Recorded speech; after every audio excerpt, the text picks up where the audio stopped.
I'm Dave Baker. And I'm Andrew Price. Welcome to Deep Cuts, the podcast where we pick a topic and walk you through the ins, the outs, and the nitty-gritty so you can appear like an interesting and idiosyncratic person at your next forced social function. Today's topic is... the town that went permanently to sleep.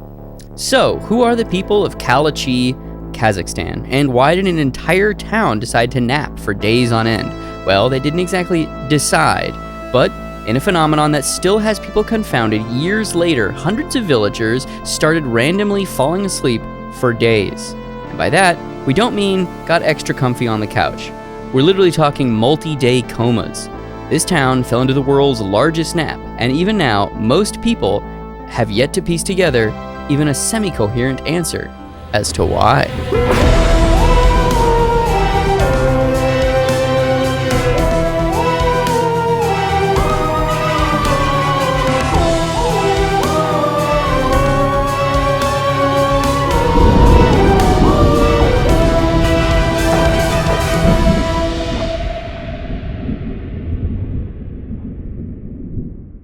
Act 1. The Sleepy Hollow of Kazakhstan. In 2013, the residents of Kalachi, a town in northern Kazakhstan, started experiencing a disturbing trend.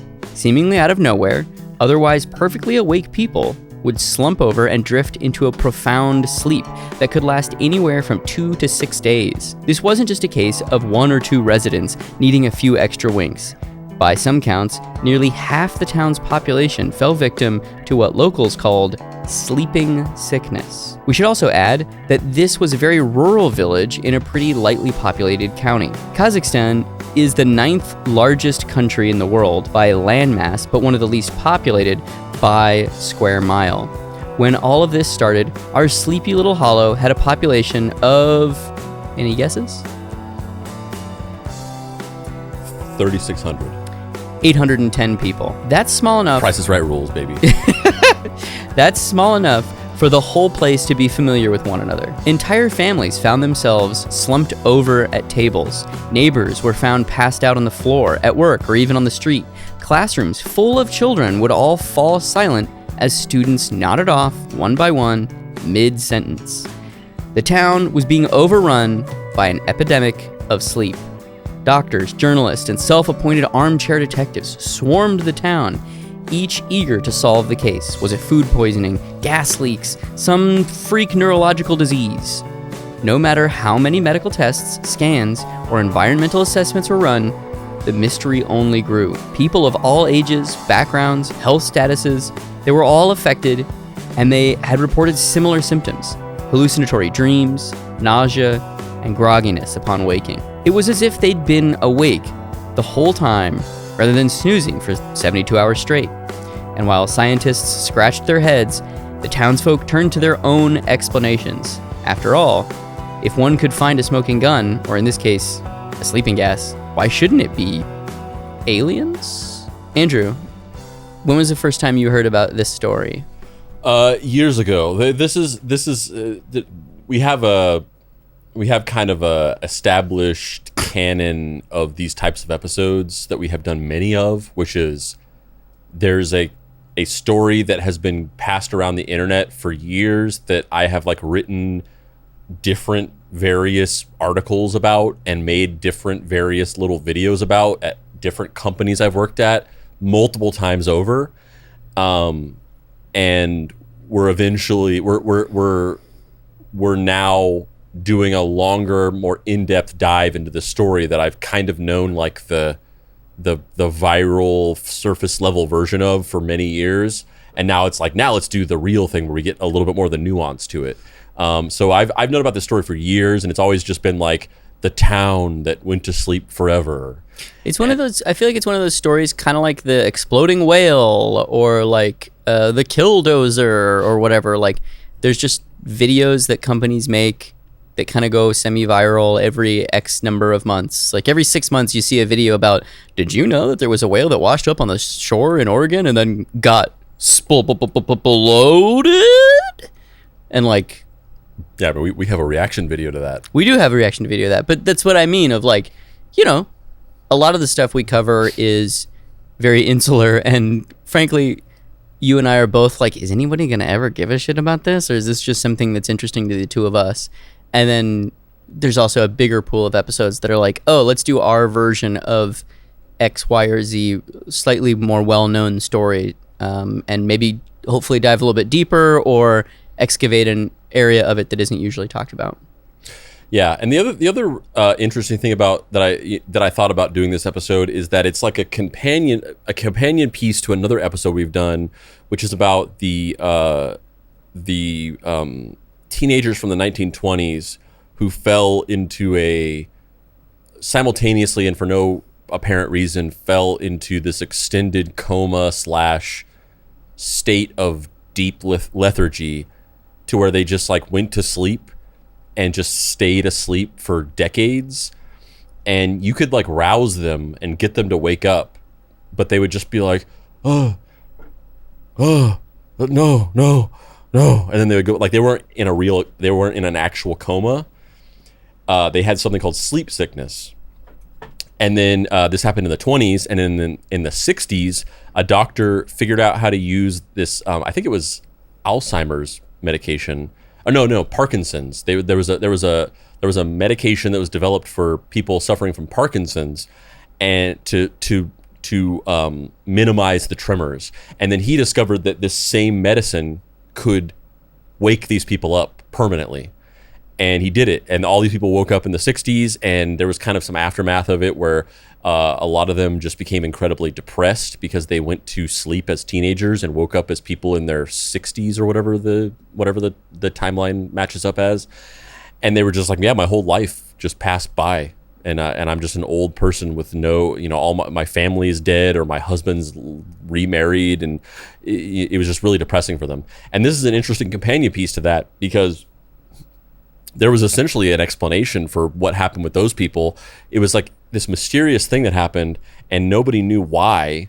And then they basically were like, oh yeah, there's this thing called sleeping sickness, and it's something to do with like a damage to like a particular nerve in their brain. And then it's a similar thing to what happens whenever you have Parkinson's.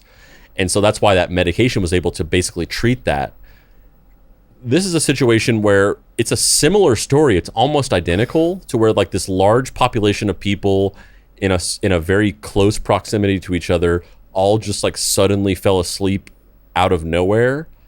But it's interesting when compared to the other story, because it's like a nearly identical story, but as we'll kind of come to find out, like they're really, it's not for the same reason. It's like a completely different phenomenon, which is really strange and interesting. To understand why so many people thought the town's mysterious sleep cycle could be connected to a darker, perhaps even more supernatural cause, you have to understand Kalachi's geography. This was no ordinary sleepy town. It sat less than a mile away from an abandoned uranium mine, a Cold War relic left over from the Soviet Union's atomic age. During the Cold War, the USSR went on a resource extraction spree to feed its insatiable need for raw materials, including uranium, essential for nuclear weaponry and power. The Soviets built mines in some of the hardest and most remote parts of the country, including Kalachi. This uranium mine operated through the 1970s and 1980s, but by the time the Soviet Union collapsed, the mine was shut down and left abandoned, a hulking mass of radioactive potential. By the early 2010s, the mine was mostly forgotten, a relic of an era of Soviet expansion. But when Kalachi residents started randomly falling into a deep sleep, many locals began to wonder if their old Soviet neighbors hadn't left them radioactive surprises that just started to take effect. Ultimately, that's really not the reason why it happened, but that's a thing that's happened many times throughout history. Like, there are many examples where, the government is doing some kind of experiments, or they have some kind of like nuclear testing site or whatever, and in the vacuum of like not great safety protocols, or lack of understanding of how these things worked in an earlier time, people are massively negatively affected. There was famously a series of nuclear tests that were done out in the ocean in this area called Bikini Atoll. And basically there was a bunch of these people who lived on these islands in this area, and they were downwind of these nuclear tests, and then a lot of these people just developed like cancers and died based on these nuclear tests. We talked about it in the MK Ultra episode, but there was a time whenever they started like testing out, the government was secretly testing out like putting like poison gases into the air in like San Francisco, I think it was, without telling anybody, and they were just like testing out the effects of like introducing this stuff into the airstream, and you know, a lot of people got sick and bad things happened, and they just didn't tell anybody. They were just doing this in secret. There's a ton of other examples of this. The Tuskegee experiments, where the government was basically, they collected a bunch of essentially black men who had syphilis, and they told them that they were giving them this syphilis medication, and to like half of them they were actually giving them a placebo that wasn't actually anything. And so for years these people thought that they were getting treatment for their syphilis, and they just weren't. They were getting nothing. And so these men all just like thought they were getting this thing treated that they could have otherwise gone and gotten treated somewhere else, but because they were involved in this government experiment where they were trying to test out these different medications, they just like, a lot of them just died. So it's like not out of the realm of possibility that something like this would have happened. And it's the natural assumption that you make, like, oh wait, we're near this like nuclear, you know, storage facility or whatever. Like obviously that's why everyone's fucking falling asleep. And so it's fascinating that ends up kind of being a red herring. But that being said, how would you feel? What would you think if I don't even know what the equivalent of it would be, because obviously if everybody was being nappins? Yeah, if everybody's taking little naps, I'd be into it. I'd be like, let's all nap together, guys. Nothing about that would stand out to you as like suspect. If like every person in, because it's hard to, I'd just be like, these guys are on my level. It's hard to compare apples to oranges, because like even the city of Los Angeles has millions of people as opposed to 800 or whatever. But let's say like everybody in Koreatown just fell asleep. You say that, but I don't know what the drug is because I'm not in that world, but there is a drug that is going around my neighborhood where people are like passed out, like in the fucking street. Like, whatever, is it the one where they're like leaning? Is that heroin maybe? I don't know. Yeah, I mean, I guess. I don't know. I'm assuming there's a lot of different types of drugs that can cause people to pass out. Dude, it's intense, and I see it frequently. So, you know, maybe it's happening right now, and I just don't know. Yeah, maybe everybody do be napping. Maybe they do be napping. Yeah, I don't know. Yeah, obviously it would freak me the fuck out. Obviously, I would. But not. Like, what would you do? I don't know. I would like to say that I would be the type of person to be like, all right, I'm leaving, but I don't.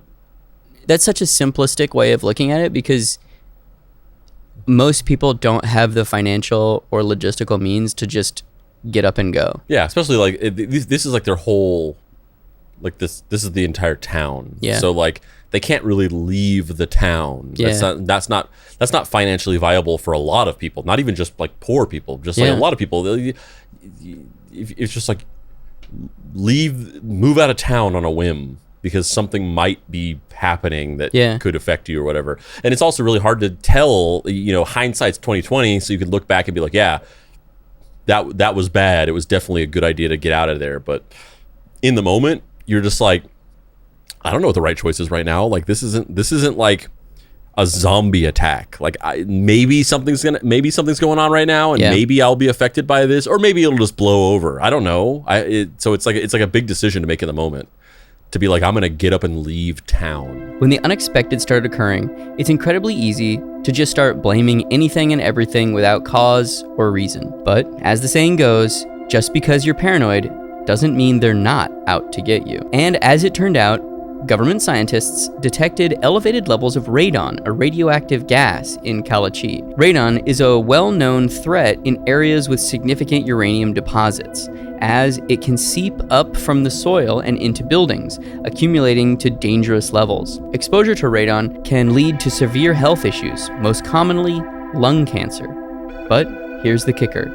Radon exposure doesn't cause people to suddenly fall into comas. Sure, long-term exposure can make you tired or sick, but it doesn't knock you out like a sedative. If the radon in Kalachi was universally high, It might have explained some fatigue or other health problems, but not the mass comas. Naturally, Kalachi's residents remained unconvinced by the radon theory. If this wasn't the answer, they reasoned, perhaps they were dealing with something even stranger, something far beyond science. Isn't that crazy though, that like, it's like what of the various horrible environmental disasters is causing us to all fall asleep? It's like they looked into it and they're like, yeah, there is actually unusually high levels of radon in this town, but that's not the reason. That's just unreal. That's a coincidence. Yeah, you guys are just fucked on that front. So it's not making you go to sleep, but it is going to give you lung cancer. Yeah, radon is no joke. I got a radon detector in my house. Really? Yeah. Does this area have lots of radon in it? No, I don't think so. It's just like you're just being safe. Radon can be caused. It's like that in this situation, the radon was caused by environmental conditions, but there are things in your house that can cause radon buildup. Oh, really? But that saying that sounds, it's very rare. Sure. It's almost certainly not gonna happen, but they do sell radon detectors, and I have one. Gotcha. Because you might as well. You got a carbon monoxide detector. You got a smoke detector. The other possible thing that could happen is that you could have radon. So I'll also have a radon detector. As soon as the news spread of Kalachi's mysterious condition, scientists, physicians, and experts in nearly every field descended upon the town. Local hospitals ran every diagnostic in the book: blood tests, brain scans, spinal taps, exhaustive health checks. Even experts in sleep medicine were stumped. No one could figure out what was causing the sleeping sickness. Not to be confused with the other sleeping sickness, which is the thing that the 1920s people were affected by. Which is so weird that there's multiple types of ways that your body can just go, okay, I'm going to sleep now. Yeah, and there really is. There's two different types of. There's two different conditions called sleep sickness. Sleep in general is fucking weird. Like the fact that we spend half of our lives just like not living is so weird. Yeah, it is very strange. I mean, I'm honestly, I'm a little, sleep also similarly weirds me out, and I don't love sleeping, and I kind of try to not do it as much as possible. Like I have sort of like a deep existential, not fear, but like distaste for the concept of sleeping. The fact that you can, what really fucked me up was the movie Wonderland. I don't know the movie that about movie. John Holmes, where Val Kilmer plays John Holmes. That's like a semi-fictionalized version of his life, where it basically takes the story of John Holmes and then kind of like injects some not quite verified rumors about things that have happened, and it creates a more kind of thorough narrative of his life and sort of what happened towards the end of his career. And basically, part of it is that it's rumored that, it's never been confirmed, but it's rumored that John Holmes essentially was in trouble with some local organized crime syndicate because he was gambling and got into debt with the mob or whatever. And so he aided some local criminals in infiltrating this rich guy's house, and because he knew that there was a bunch of money, because he had been invited to parties, and he went to this guy's house and he saw that he had a safe with like millions of dollars in it. So he helped these guys infiltrate the house and get this money. And this happened, like this rich guy, some people broke into his house and stole a bunch of money and killed a bunch of people. And it's rumored that John Holmes essentially like helped them get in. And in the movie, it depicts it as actually having happened that way, that he did help them do this. And there's a scene in Wonderland where they go into this house, and the rich guy and all these people there, because he's like partying 24/7. He's constantly got parties going on. There's always people in his house or whatever, and that's why John Holmes went to this house, went to these parties. And so they sneak into the house. It's the middle of the night. Everybody's asleep, and then one of the gangsters, in order to make John Holmes culpable in the crime so that he won't go and tell the cops, he makes him bludgeon the guy to death. Once again, not a confirmed thing that's happened. It's just a rumor. But this guy's asleep, and then he gets like a lead pipe, and he just beats him to death. And the idea that you could be asleep and wake up to being beaten to death is fucking terrifying. Not good. That is one of the greatest fears that I have, because you're just asleep. It's your most vulnerable, most defenseless moment of your life. Yeah. One night years ago, whenever just Phoenix WK or Phoenix WK. I was asleep, middle of the night, and I guess because the kids slept in bed with us a lot, like honestly up to this day, but at that time, like we had gotten him to go to sleep in his room, and we were experimenting with him sleeping alone in his room or whatever. But the kids always, they just wake up in the middle of inevitably they wake up in the middle of the night and come into the bedroom. And I'm like dead asleep. It's like 4 a.m, and I wake up to my wife and Phoenix WK screaming bloody murder. I wake up, I'm asleep, and I wake up to, oh God, and Phoenix WK screaming and crying.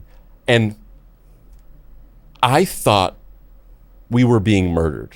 Like I'm not joking. Yeah. I thought... You thought it was the end. This was the end. I thought that somebody broke into the house, and I was waking up to being murdered. Yeah. And that was it. My life, like, literally flashed in front of my eyes. Yeah.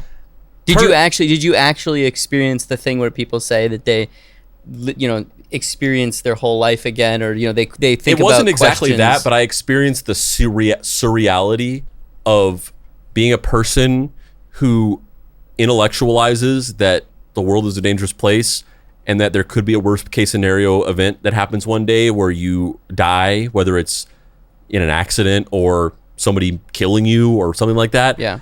Understanding that intellectually and always thinking of it as like, yeah, that could happen, but like it's not going to happen to me, like obviously. And then experiencing the like out of body experience of the surreality of like it's actually happening. Yeah, right. It's happening right now. This moment. This is my last moment. Yeah. Yeah. I experienced that. It wasn't necessarily like a literal like I'm experiencing my life or whatever, but it was like it's out of body experience of like recognizing the context of my life as a human being, and the fact that I have lived up until 31 years old or however old I was at the time, and that it was all actually coming to an end, and all of those hypothetical scenarios that you worry about was happening. Yeah.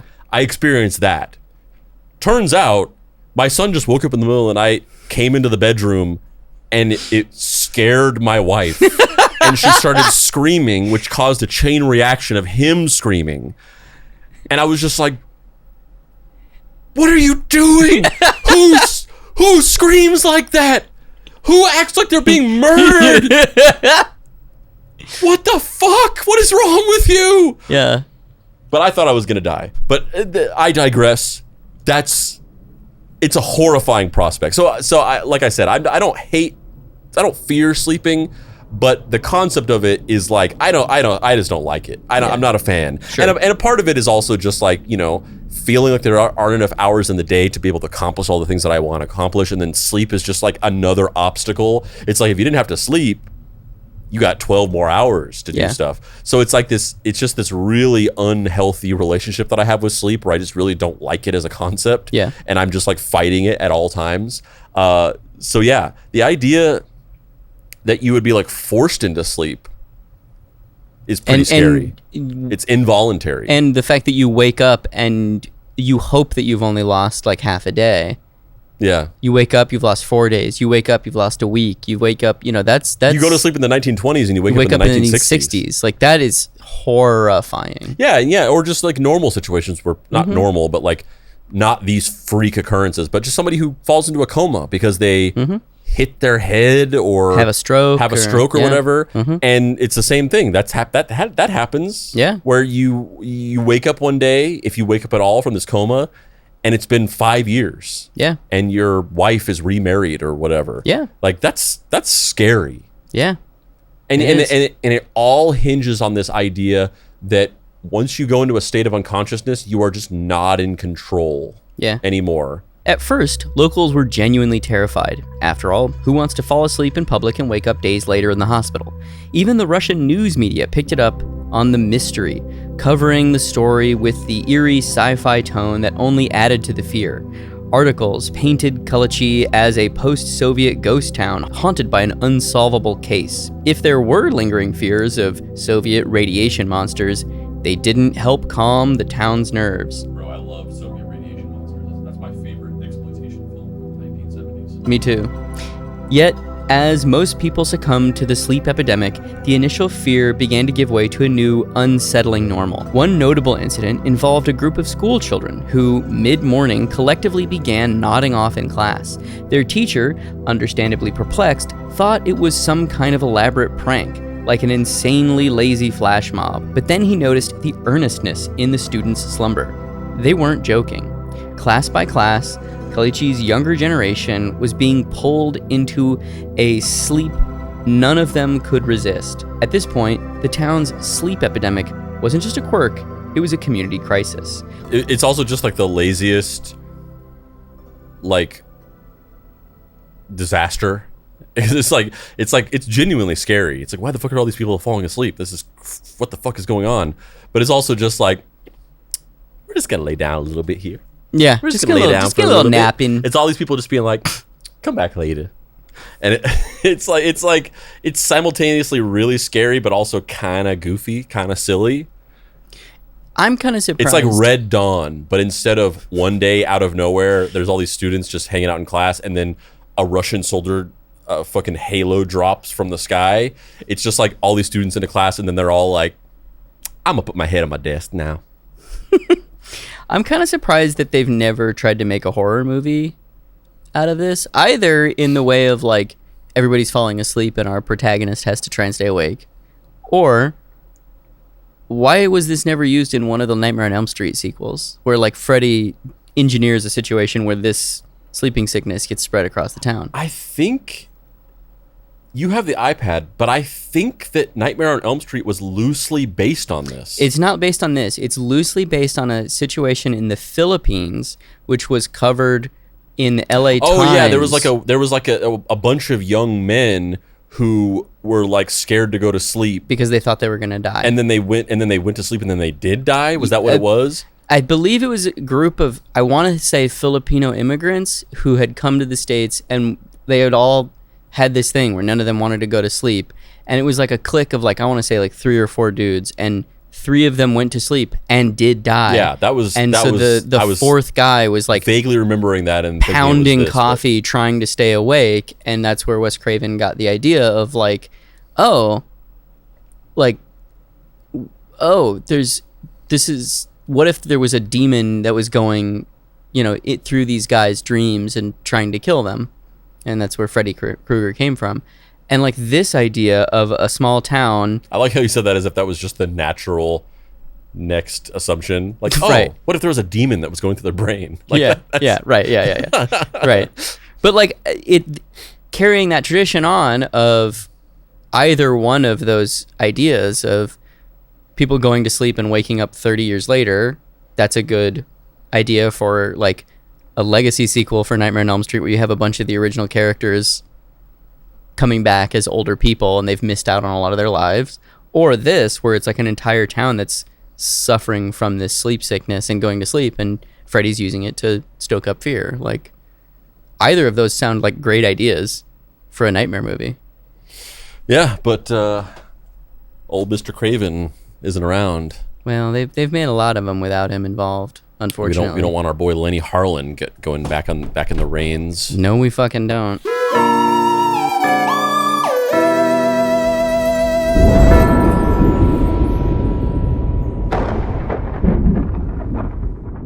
Andrew.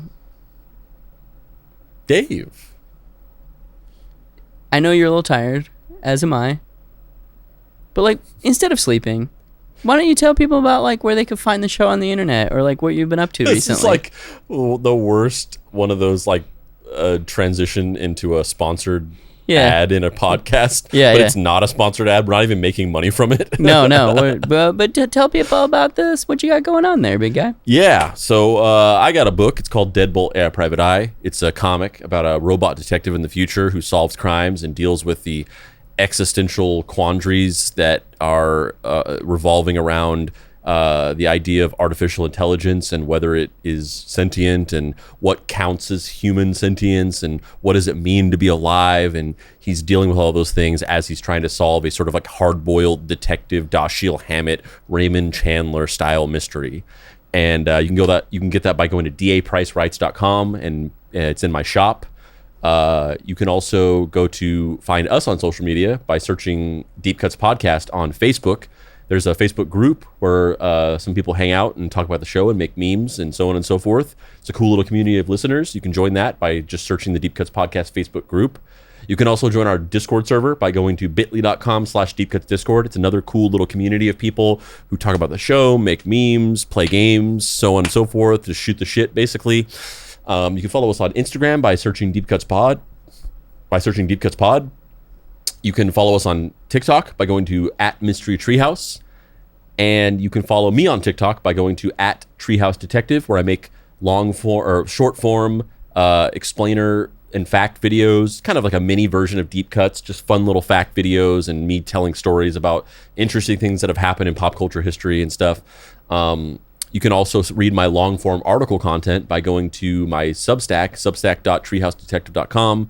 I recently wrote an article where I basically broke down like the weirdest episode of TV that I've ever seen, which was an episode of this show from the 80s called Amazing Stories, which was a show created by Steven Spielberg. It was an anthology show similar to a Twilight Zone, but it was more like, instead of like, here's like a commentary on the human condition that's dressed up as a science fiction story that has like a twist ending, it's more like, here's a bunch of people experiencing extraordinary things that doesn't really have any kind of commentary, and it's just kind of these fluffy stories, which I think is why the show hasn't endured in the public consciousness and nobody remembers it, because it really wasn't that good, but it's entertaining, I guess. But there's one episode of it that's very strange. It's one of the weirdest episodes of a TV show I've ever seen, and I wrote like a breakdown of commentary of this episode, which I find to be very entertaining.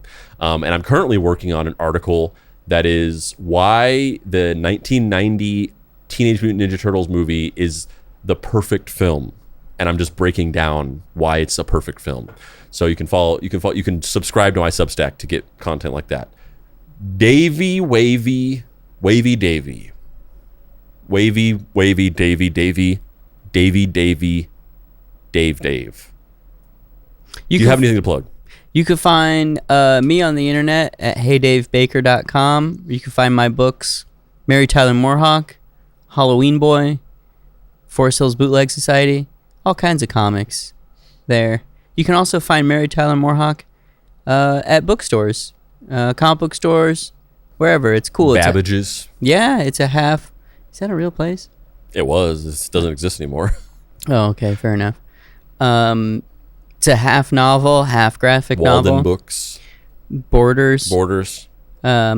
It's a half novel, half graphic novel about a guy 100 years in the future who's obsessed with a TV show that gets canceled after 9 episodes and then dedicates the rest of his life to trying to track down the reclusive creator of said TV show, only to find out maybe they're the same person? Maybe? Who knows? Spoiler alert. Gotta read the book to find out what happens. It's called Mary Tyler Moorhawk. It's available wherever books are sold. And with that, back to the show.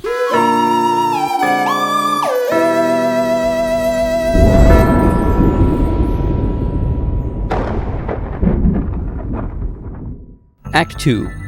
Folklore and Forced Naps. In the face of mounting evidence that Kalachi's sleeping sickness wasn't going away, locals began leaning into something older and more comforting than radon meters and CAT scans. Folklore. After all, what modern science couldn't explain, Kazakh folklore often could. According to Kazakh tradition, spirits, called jinns, haunted the land, especially in places that were disturbed by humans. With the old uranium mine looming over Kalachi, some locals wondered whether the village was cursed, haunted by the spirits of those that had been buried or disturbed when the mines were blasted open. If so, then perhaps these spirits were exacting a peculiar kind of revenge, pulling the living into a sleep form that they could never wake from. I mean, at this point, like, what else are you supposed to assume? Like, everybody in your town is just falling asleep, and they can't stay awake. And you have doctors. You've become like a point of interest globally, to where you have like the greatest minds flying in to try to just figure out what the fuck is going on.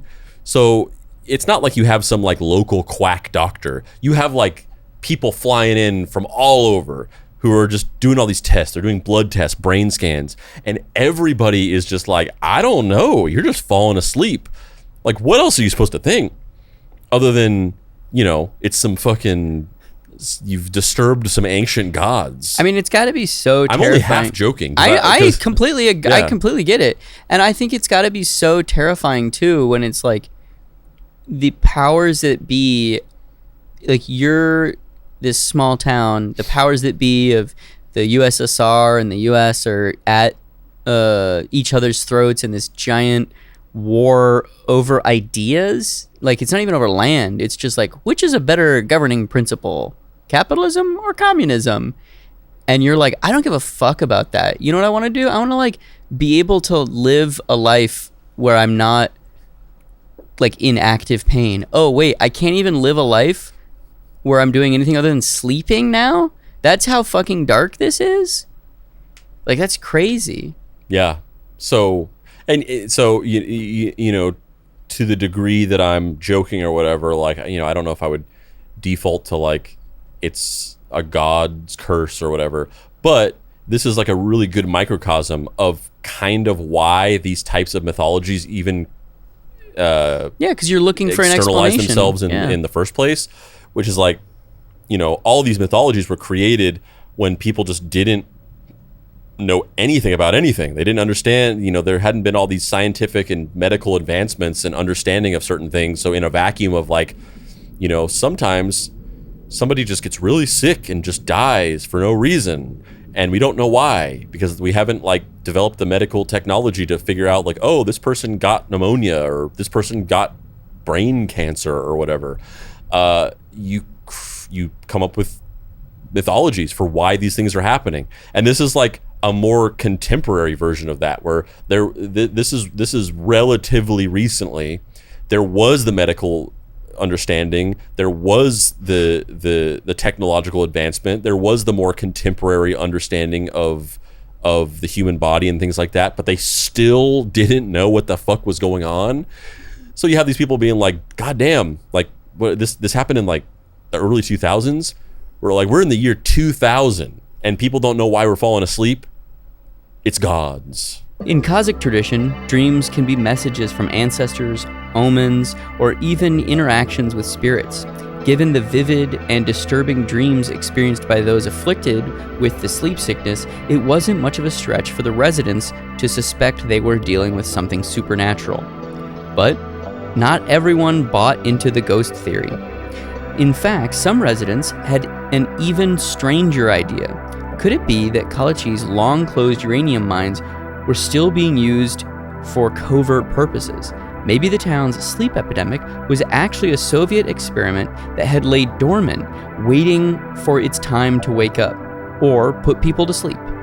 One thing was clear. For many, Kalachi had become a perfect storm of folklore, the Cold War conspiracy, and unexplained science. And this story really is just the perfect runway for a Cold War paranoia film. Like, it's all of the ingredients for finding out, somebody like finding a manhole cover and lifting it up and going down, and then seeing, foot soldiers running, marching through like underground tunnels, and then finding out that they're like doing genetic experiments on people. Like this is like the perfect setup for that. Yeah, totally. And even like I could see this being a cool game that's kind of, Alan Wake-ish, about like some detective or something. A David Cage story. Yeah, going to a small town to try and figure out, a doctor or whatever, trying to go to a small town to try and figure out why these people are sleeping, and, cue cool, weird Kazakhstanian deities and demons and, Eastern European vampire lore or whatever. I don't know. Yeah, it's all of that, but also still, at the end of the day, just people going, I'm gonna lay down for a little bit.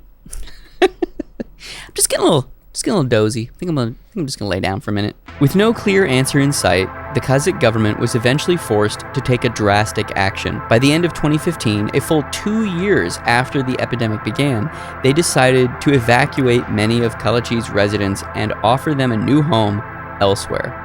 A few diehard locals chose to stay, willing to risk the sleeping sickness rather than leave the only home they'd ever known. But for the majority, the evacuation marked the end of a long and bizarre chapter. That's some dedication to your hometown, that you're just like, I mean, because you have those people who are like refuse to leave like blast zones of Mount St. Helens. Yeah. Where they're just like the volcano is going to erupt and they're just like, I'm not leaving or whatever. Any year now, this is the top is gonna get blown off this. And even that is like, there's some like, that you say that it's going to explode, but like you can kind of be like, I think it's gonna be fine.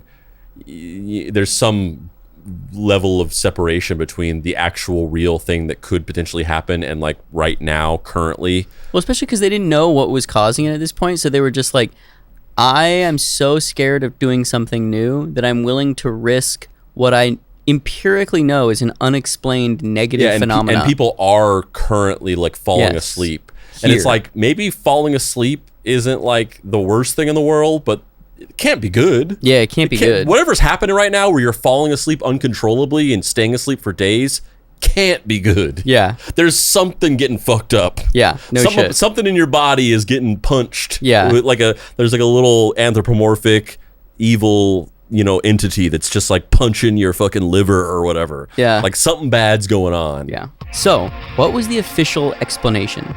In the absence of a definitive answer, governmental authorities suggested that Kalachi's sleeping sickness might be due to an unusual release of natural gases. Specifically, they suspected carbon monoxide, a dangerous gas that can seep up through the ground from the mining areas specifically. Combined with the hydrocarbons and radon already present in the soil, they theorized that this could be what created the quote-unquote perfect storm that caused people to fall asleep into a deep coma-like slumber. But many residents remained unconvinced. For one thing, carbon monoxide poisoning doesn't typically cause people to pass out for days at a time.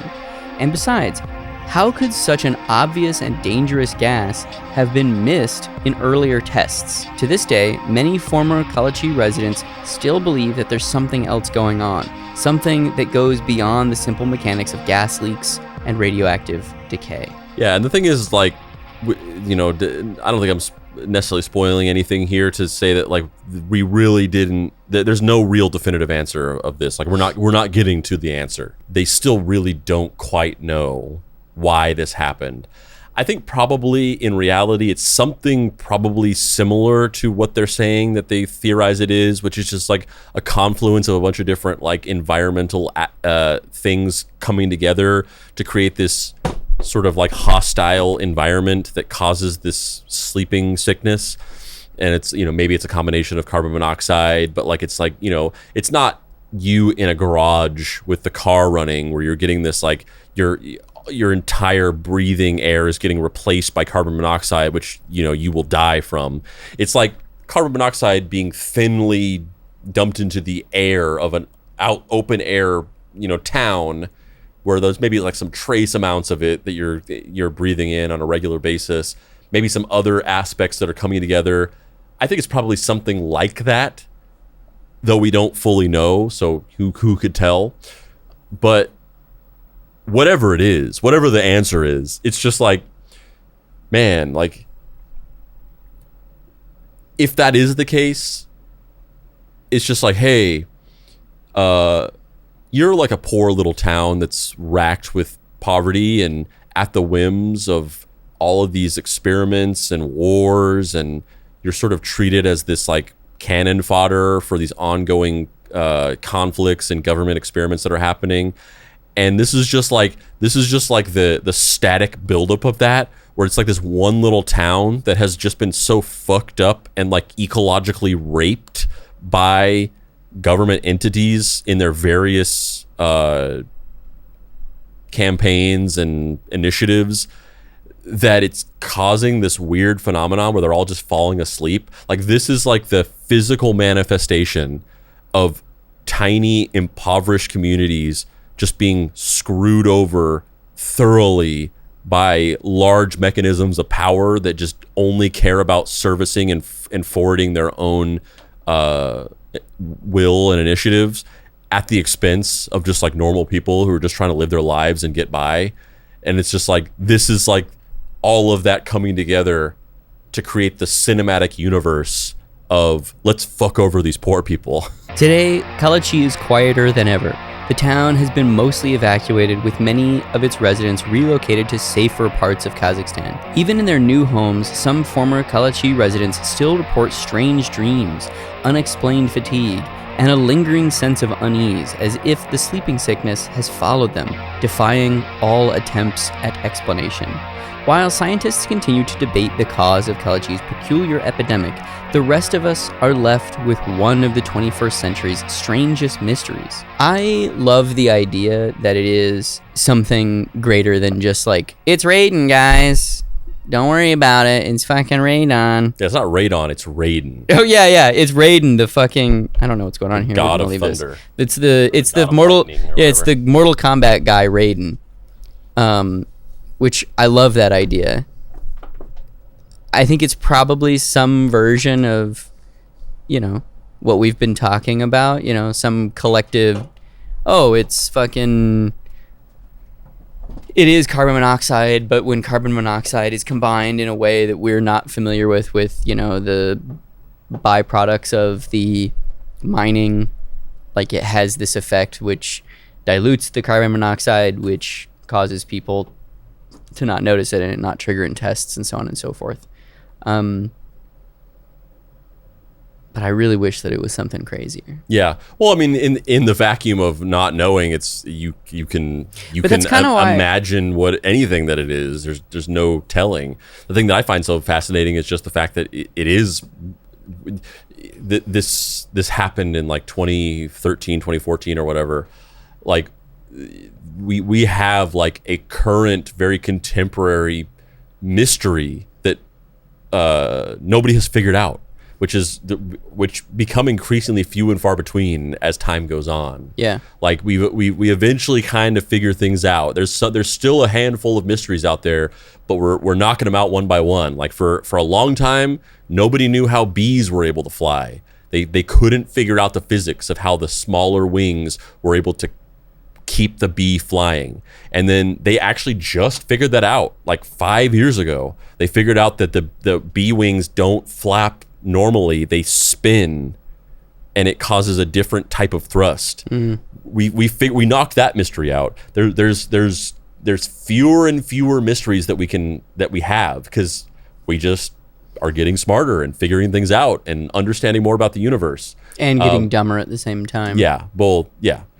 But we still got the fascinating thing about this to me is just the fact that we have a contemporary mystery that still hasn't been solved. I mean, I want them to solve it, because I don't want people to just be like afflicted with medical maladies with no explanation or recourse or whatever. But it's still kind of interesting that we haven't. That we still have mountains to climb in that way. We still haven't figured out what this is, which feels not real. It was like talking about the Vincent Gigante thing, and how it's like the mob doesn't feel contemporary. It feels like a movie, because we live in such a specific culture now where people just can't get away with doing things in private anymore because there's so much surveillance happening. This feels like another similar thing where it's like, how could something like this just go unsolved? And also, and who knows, maybe if this had happened in a larger, more populated city, there would be more money on the line, and therefore, they would care more. More reason to solve it.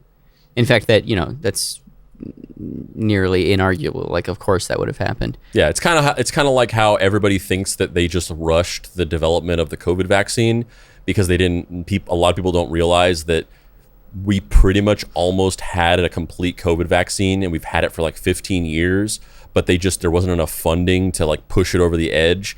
And then the very immediate and direct necessity of vaccinating against the COVID-19 just basically got every scientist on the planet like concentrated on focusing on this problem to like get this thing from like 95% to 100% in a very short amount of time. What if the same thing happened here? New York City starts having uncontrollable NAP outbreaks, and then every scientist across the world descends on New York, and then they all go, actually, I think I'm just gonna lay down for a little bit and just gonna, and then everyone's like, no, you gotta come up with the cure, and they're like, yeah, I'll just do it, and I'll do it in a little bit. I mean, you joke, but like that's the thing is like this started happening, and so all these doctors and stuff like that started flocking to this, Kalachi and it's like no, don't go to the town where everybody is falling into 4-day comas. Like, yeah, so something do it by Zoom or something like that. Yeah. It's 2015. Maybe Skype. Maybe Zoom wasn't quite. Yeah. There, Zoom wasn't there yet. But Skype. Yeah. Oh, I know that ring. That's the scientist who's gonna cure our napping. But you know what? Actually, I think I'm just gonna lay down for a little bit. That's how old this podcast is. We did like the first 2 episodes or so of it over Skype. We did? Yeah. Really? Yeah, because we recorded the first 10 episodes in studio. In studio, I remember that. And then 2020 rolled around, and then we were like, let's try to do this remote. But I had never used Zoom before in my life. Yeah, I'd never heard of it until X number of months. So the first couple episodes we did remotely were over Skype. I don't remember. I'm sure that's accurate. I just don't remember, because I just remember always waiting for this Zoom link from you. Yeah, and then the Zoom became like a meme where everyone was talking about it because it got super popular, obviously for obvious reasons. And then it seemed like it was just the better way to go or whatever. So then we started using Zoom, and Zoom is better. It works better. Yeah. Still, I'm kind of surprised it was over Skype. My memory is like 1 or 2 episodes. Oh, yeah. Okay. Because we were out for a different podcast I was doing. We were using Skype because everybody just had Skype. And that was what we were using. So then we just naturally, I was using Skype and I sent you Skype links or whatever. But we did it for like 2 episodes and then we switched to Zoom. Interesting. But but the point being that do some Zoom sessions with these people before flying over to the town where everybody is falling asleep for 4 days. No shit. I mean, I feel like you kind of have already said it, but do you have any final thoughts about this? Any thing that it's sparking in you that you haven't yet said? Yeah, I mean, it's less. There's not like a whole like a takeaway or some kind of theme, but it's just like there's interesting observations from it. But I think there is a theme that we've hit on of like the combination of this small agrarian town not having access to the type of medical care that they need, not being believed, and then the juxtaposition of the higher funded, kind of governmental organism coming in and being like, you guys are fucking dumb, we're gonna get this sorted, and oh wait, this is fucked up, we don't know anything about this, and then immediately just bouncing with everybody, and a certain component of the population not being willing to forego tradition, their connection to the land, a fear of new change. Like there's so much drama in this story that at the same time it feels both like a frictionless version of what this could be and also something that's inherently very conflict prone, which is kind of interesting. Yeah, and also it's just like what you said before, which is like if this was happening to a different people, maybe a larger population of people, or people in a different part of the world that isn't so, kind of globally discarded and as like not an important part of the world or whatever, that they probably would have pushed it over to figure it out. And, you know, there's so many examples of that where, like, there's so many stories of people who have figured out extremely obscure, very hard to figure out things. Like, there's a story about this guy, I think it was in Texas. I can't remember. It doesn't matter, the state or town or whatever. But there was a guy one day who was just found dead in his hotel room. And there was seemingly no reason. The door was locked. It had the chain lock, so nobody could have gotten in or gotten out. And he had no, like, visible wounds or anything like that.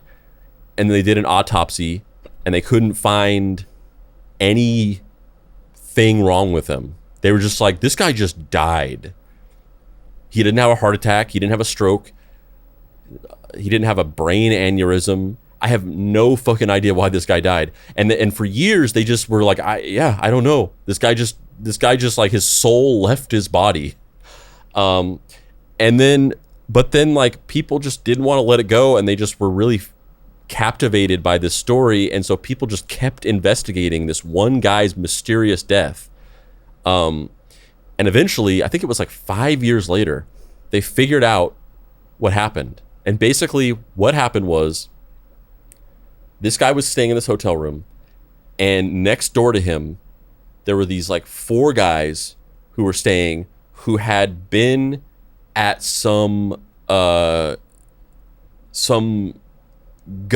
convention, and they were part of like some gun organization or something like that.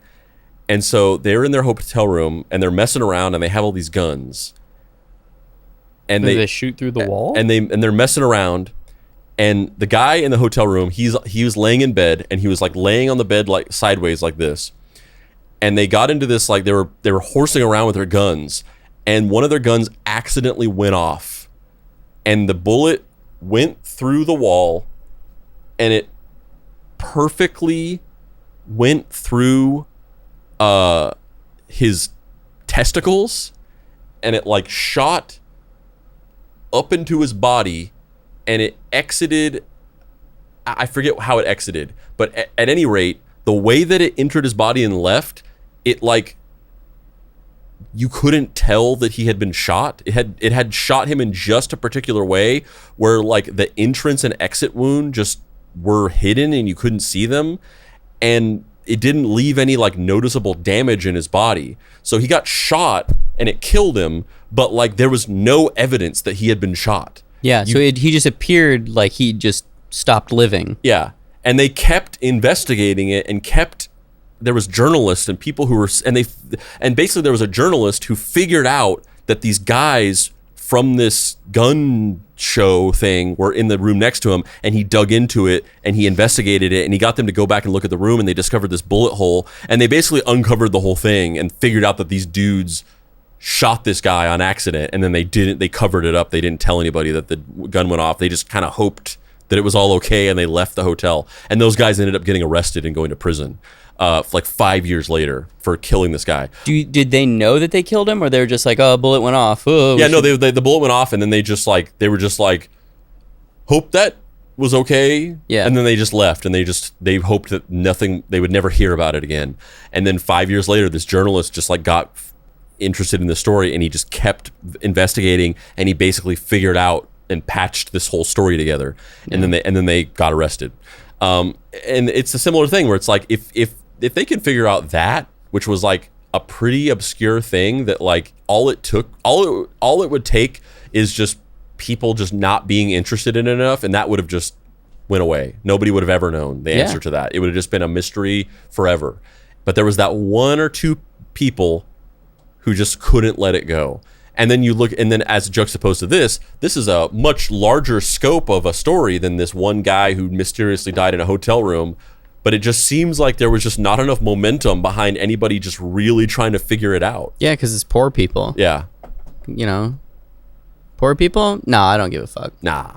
They died for like foreign reasons. Yeah, right.